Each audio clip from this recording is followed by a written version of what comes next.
Par contre, cette fraternité, ce bonheur que nous propose Jésus ont des exigences.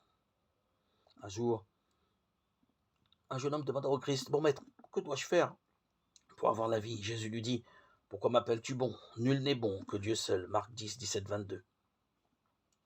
Ainsi, Jésus se distinguait-il nettement de Dieu?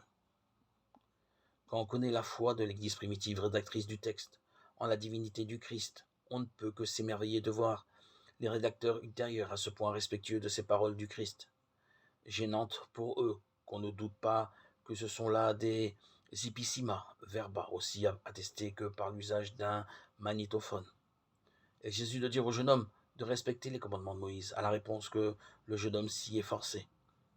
Jésus fixa sur lui son regard et se prit à l'aimer. Puis il lui dit: Il te manque encore une chose. Va, vends ce que tu as, donne-le aux pauvres, puis viens et suis-moi. Mais le jeune homme devint sombre à cette parole, car il avait de grands biens.